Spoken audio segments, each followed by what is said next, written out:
125টা সমষ্টিত আমি বিধায়কসকলৰ লগত কথা পাতি আলোচনা কৰি এটা এটাকৈ আমি সভা কৰি আপোনালোকক দি যাম।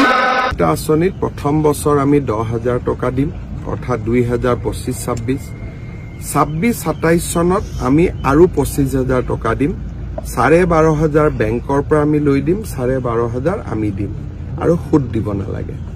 তৃতীয় বছৰত আমি 50,000 টকালৈকে আমি মহিলাসকলক বেংক আৰু চৰকাৰে মিলি দিব। ইয়াতে 10,000 টকা আমি আজি 27 লাখ মহিলাক দিম। যিসকলে ভাল কৰিব, উৎপাদনমূলক কাম কৰিব, তেওঁলোকক আমি 25,000 টকালৈকে নিৰ্বাচিত কৰিম। 25,000 টকাটো যোনে ভাল কাম কৰিব তেওঁলোকক আমি 50,000 টকালৈ নিৰ্বাচিত কৰিম। কিন্তু প্ৰথম 10,000 টকাটো আমি সকলো আই মাতৃক 27 লাখ গাঁৱৰ 3 লাখ চহৰৰ আমি সকলো আই মাতৃক আত্মসহায়ক গোটৰ সদস্যসকলক প্ৰথম পৰ্যায়ত 10,000, পৰৱৰ্তী পৰ্যায়ত 25,000, তৃতীয় পৰ্যায়ত 50,000 এক সুন্দৰ আঁচনি আমি নিৰ্মাণ কৰিছো। যোৱাকালি বিহালীত তাৰ আৰম্ভ হ'ল।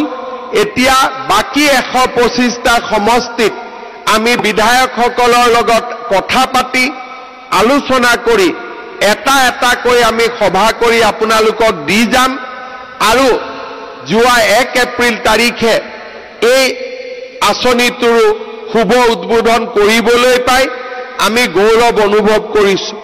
সমষ্টিৰ আই মাতৃসকলকো মহিলা উদ্যমিতা আঁচনিৰ চেক আপোনালোকক প্ৰদান কৰিবৰ বাবে মই ইচ্ছা প্ৰকাশ কৰিম। পদ্ম হাজৰিকা ডাঙৰীয়াই মোক যিটো দিনেই দিয়ে সেই দিনটোতে আহি আপোনালোককো মই এই চেকসমূহ বিতৰণৰ মোৰ প্ৰতিশ্ৰুতি মই পুনৰ এবাৰ দোহাৰিছো। তাৰ কাৰণে আজি অৰুণোদয় আঁচনিৰ ধন আপোনালোকলৈকে মাহত আহে। সৰুকৈ আমি আৰম্ভ কৰিছিলো 18 লাখ মহিলাৰে। চাওঁতে চাওঁতে এই বছৰ আমি প্ৰতিটো সমষ্টিত আৰু অসমত 40 লাখ মহিলাক আমি অৰুণোদয় আঁচনি প্ৰদান কৰাৰ দিশত আগবাঢ়িছো। নদুৱাৰ সমষ্টিটো নিৰ্বাচন হৈছে। পদ্ম হাজৰিকা ডাঙৰীয়াই মোক কৈছে যে সকলোৱে পাইছে, কিন্তু 2-3 হাজাৰ মহিলা এতিয়াও অৰুণোদয়ৰ পৰা বাদ পৰি গৈছে।